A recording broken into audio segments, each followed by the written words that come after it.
Selamat pagi saudara, jumpa lagi bersama saya Glenis Oktania dalam Kompas Bisnis. Ekonomi Indonesia di kuartal 3 tahun ini tumbuh 4,94% secara tahunan, melambat dari kuartal sebelumnya, bahkan di bawah saat pandemi di awal 2022. Inilah pergerakan pertumbuhan ekonomi sejak tahun 2022. Tren pertumbuhan ekonomi di atas 5% terhenti di kuartal 3 2023. Kondisi lesu ini karena konsumsi masyarakat rapuh, daya beli melemah, tertekan inflasi dan pendapatan yang stagnan. Sebelumnya, hasil survei Bank Indonesia merekam indeks penghasilan turun 1,2 poin dari bulan sebelumnya. Penurunan ini disumbang oleh kelas menengah. Situasi ini harus menjadi alarm bagi pemerintah dan dunia usaha sebagai sumber konsumsi atau penggerak ekonomi.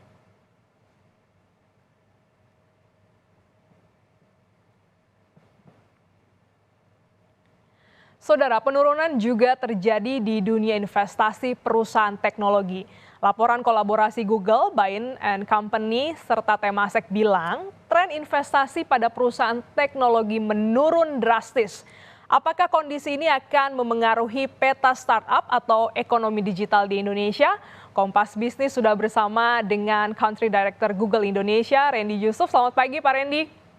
Selamat pagi, Glenis. Ya. Terima kasih atas undangannya. Ini jadi sorotan juga terkait dengan pertumbuhan pasar digital kita. Nah, sebenarnya apa sih Pak perubahan yang terjadi saat pandemi dan juga sekarang, serta bagaimana posisi Indonesia?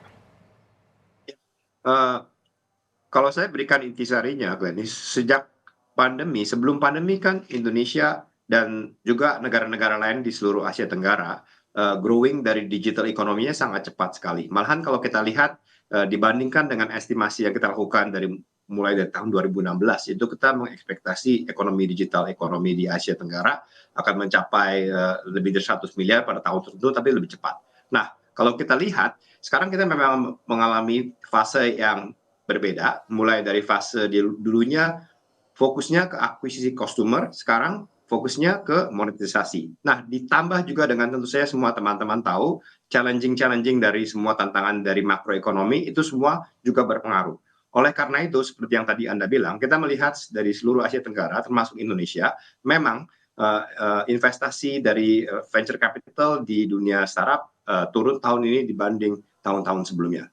Tapi kalau boleh saya tambah satu hal yang saya masih, dan report ini kita cukup optimis, report dari Google, Bain, dan Temasek, adalah kita melihat contohnya kalau di Indonesia, kalau kita lihat investasi di digital economy, di perusahaan digital economy startup di Indonesia dari tahun 2019 sampai sekarang, Indonesia itu kumulasinya itu sekitar 22 miliar US dollar, dan itu adalah yang tinggi sekali dibanding negara-negara lain, termasuk kecuali Singapura ya. Singapura kan kayak sebagai regional hub. Contohnya negara seperti Vietnam sekitar kumulasinya beberapa tahun belakang ini 6 miliar US dollar, dan Thailand dan sebagainya 3 miliar. Sementara Indonesia 22 miliar US dollar kumulasi investasi dari tahun 2019 sampai first half tahun ini. Jadi memang slow down intisarinya, Glenis, tapi kami masih cukup optimis karena sudah banyak investasi yang masuk, tapi sekarang kita masuk ke fase bagaimana kita mendapatkan digital economy growth yang lebih sehat dengan menemukan cara-cara untuk meninggikan monetisasi dari perusahaan-perusahaan digital economy. Oke, ada perubahan situasi untuk pengelolaan dari investasi ekonomi digital ini. Nah, Pak Randy, sebenarnya wilayah mana saja di Indonesia yang menyokong perkembangan ekonomi digital? Apakah hanya di Pulau Jawa misalnya? Sebenarnya di seluruh Indonesia, Glenis, di report ini kita mengupas lebih dalam dan menggunakan contoh dari e-commerce demand di seluruh Asia Tenggara, termasuk Indonesia, di berbagai provinsi, di berbagai kota dan sebagainya, dan kita bandingkan dengan supply dari e-commerce. Nah, kalau kita melihat demand untuk digital economy, dan itu maksudnya saya digital economy itu tentu saja e-commerce ya contohnya ya, demand-nya itu bukan hanya di Jakarta, tentu saja di kota-kota besar di pulau-pulau lain, dan juga malahan kota-kota menengah dan kota kecil. Tetapi supply-nya, maksud saya dari demand ini kita ukur berdasarkan data yang kita lihat dari trending dari Google Search, orang yang searching ya, memberikan query yang berhubungan dengan e-commerce. Jadi banyak orang mau ya. Tapi kalau kita lihat dari supply, maksudnya supply kita melihat dari drop off point dari tempat drop off point untuk e-commerce itu memang berkonsentrasi belum merata.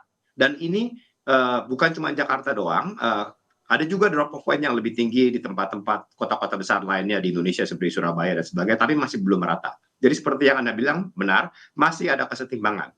Tapi kami kalau boleh saya tambahkan dikit, kami masih cukup optimis soalnya di laporan ini kami juga mengupas lebih dalam yang kami bilang sebagai digital inklusivitas, digital inclusion, dan digital participation. Pertama, dari sisi digital inclusion, digital inklusivitas, kami lihat kalau dibanding dengan tahun 2015 contohnya, internet penetration di kota-kota besar di Indonesia 40%, sekarang hampir 90%. Di kota-kota bukan besar, tahun 2015 kita lihat 20%, sekarang sudah hampir 75%. Jadi kita melihat sebenarnya kalau digital inklusivitas terus akses internet itu sudah cukup meningkat ya di banyak tempat di Indonesia. Meskipun tentu saja masih ada sedikit kesenjangan. Tapi bagaimana sekarang kita ingin meningkatkan digital participation. Digital participation adalah bagaimana mereka dapat melakukan transaksi digital, apakah itu payment dan sebagainya, membeli dan sebagainya. Dan di report ini kita mengupas bagaimana cara-cara untuk membantu itu, Gladys. Tapi kalau kita kaitkan dengan tren penurunan minat investasi yang nilainya ini drastis, apakah kondisi ini akan memengaruhi peta startup di Indonesia?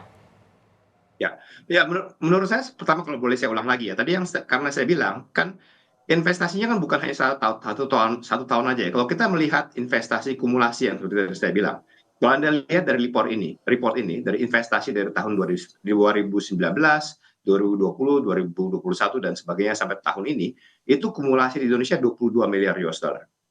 Dan negara-negara lebih kecil. Kedua, di report ini kita juga melihat berapa uang dry powder yang masih tersedia. Dry powder adalah uang yang investor siapkan untuk dapat diinvestasikan. Dan itu masih tinggi sekali, sekitar 16 miliar US dollar. Jadi masih banyak sekali kesempatan, Glenis, tapi tentu saja semua investor pasti sama ya, apakah itu investasi di dunia digital apa di mana, kalau mereka menaruh investasi tentu saja mereka pengen mendapatkan return yang bagus ya, return yang positif.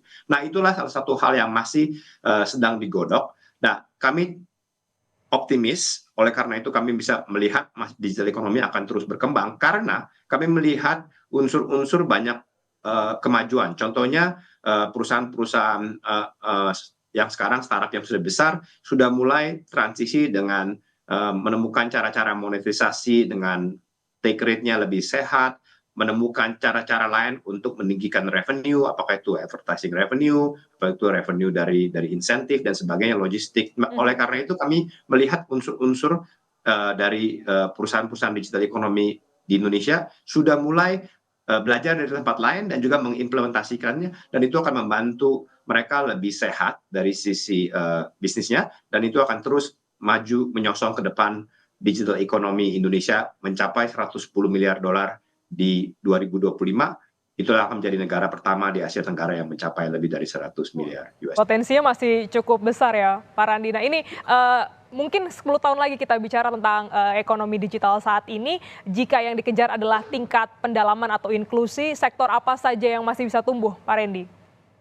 Ya, kalau tentu saja report ini, Glenis, kita fokusnya pertama di 4 sektor yang utama, yaitu e-commerce, marketplace, transport, dan juga ada food delivery, dan travel, dan juga media.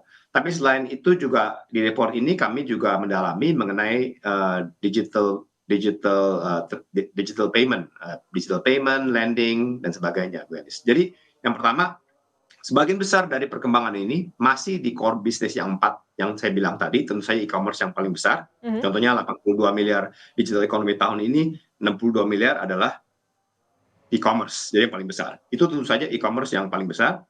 Selain itu adalah yang kedua adalah yang berhubungan dengan financial service yang tadi saya bilang. Contohnya Indonesia kita estimasikan digital financial service, digital payment alone sekitar 313 miliar US dollar. Itu yang paling besar di Asia Tenggara karena ada QRIS dan sebagainya. Tapi selain itu kita juga melihat ada sektor-sektor yang baru mulai muncul lah. Apakah itu di education, apakah itu yang berhubungan dengan health, technology, berhubungan dengan B2B, SaaS, enterprise dan sebagainya. Tapi jujur aja sebagian besar adalah masih yang sektor-sektor yang core yang tadi saya sebutkan. Ya, setidaknya ada 4 sektor yang masih bisa bertahan dan juga terus berkembang terkait dengan ekonomi digital Indonesia. Terima kasih Pak Randy Yusuf, Country Director Google Indonesia telah bergabung dalam Kompas Bisnis pada pagi hari ini. Sehat selalu Bapak. Sama, terima kasih Glenis.